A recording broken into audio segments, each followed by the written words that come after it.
Avec nous toujours Jean-Sébastien Capon de l'UDAF de Rouen. L'UDAF, c'est l'Union des associations familiales. Vous travaillez pour celle de Seine-Maritime. Vous êtes coordinateur Mob Action. Je pense qu'il y a une histoire d'action et de mobilité. C'est ça. C'est ça, vous avez C'est vu. ça. C'est un dispositif porté par l'UDAF dont l'ambition est double. La première, c'est de proposer un accompagnement spécialisé à des personnes qui nous sont orientées par le Pôle emploi, par des CMS, des CCAS, pour lever les freins à la mobilité dans le but de leur insertion socio-professionnelle. Et le corollaire, c'est d'accompagner des projets d'alternatives à l'autosolisme et de transport solidaire. Et justement, vous avez un projet qui est quasiment sur le point d'être finalisé en ce moment. C'est la création d'un pédibus à Neufchâtel-en-Bray. Qu'est-ce qu'un pédibus ? Un pédibus, c'est avant tout un mode de ramassage scolaire. C'est une ligne de bus à pied qui est encadrée par des bénévoles et dont la conception et l'articulation se fait avec les parents d'élèves, la mairie et puis des bénévoles. Voilà. Et puis vous ? Et puis nous, qui accompagnons ça. Alors, sur Neufchâtel, c'est né de la réhabilitation d'un quartier avec Sodineuf, qui était le bailleur social. Il y a eu tout un travail qui n'est pas fini de mis en place avec les habitants du quartier. Et la problématique des transports scolaires est apparue. Et puis, comme on était associés à cette réflexion, écoutez, on a proposé d'accompagner les bénévoles qui se sont proposés à construire ce pédibus. Et donc, on a créé une ligne de bus avec eux. Et je tiens vraiment à souligner l'engagement des bénévoles. Sans eux, il n'y a pas de ligne de bus. Il n'y a pas de ligne de pédibus. Un investissement colossal des bénévoles. Vraiment.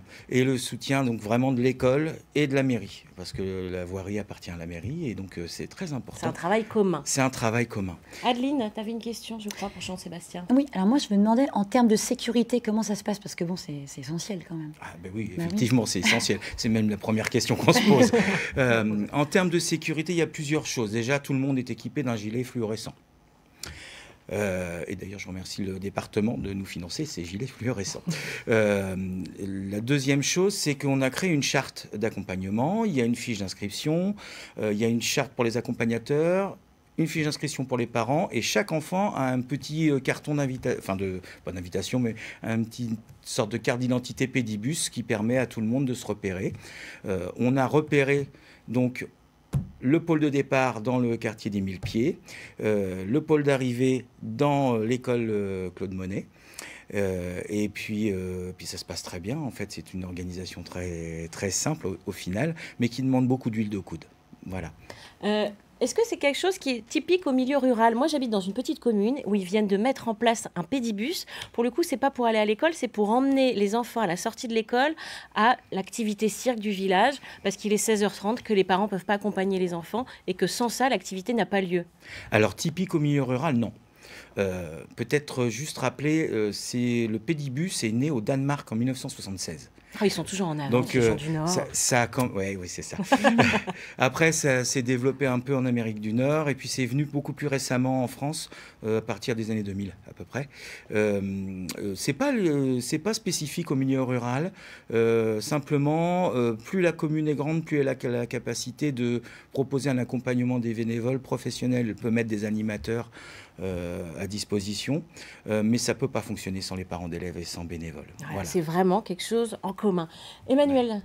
Et comment on s'y prend pour, si on veut mettre en place un pédibus dans sa ville, il y a une marche à suivre ? Alors, une marche à suivre.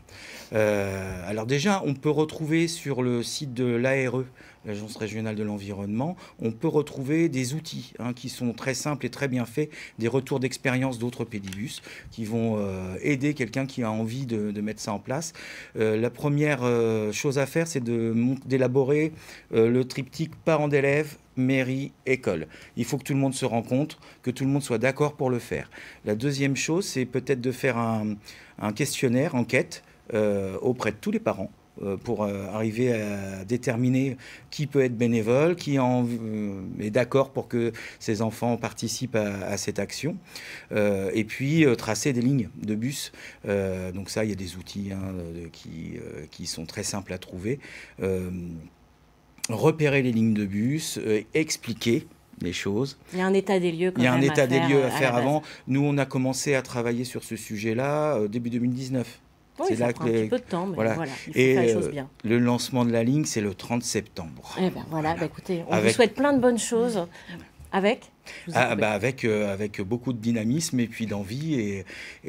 Voilà. Et au jour d'aujourd'hui, on stigmatise un peu plein de choses. Moi, je trouve ça très, très important que le faire ensemble soit mis en avant à travers ce type de projet. Bah, En plus, c'est beau, en tout cas ça nous donne envie. Merci beaucoup Jean-Sébastien Capon. En plus, on fait du Si vous sport. voulez des informations, n'hésitez pas à aller sur le site de l'UDAF, l'Union des associations familiales de votre département. Il y a une foule d'informations hein, pour les familles, le logement, la mobilité, la médiation et le crédit. Merci beaucoup. Bon vent.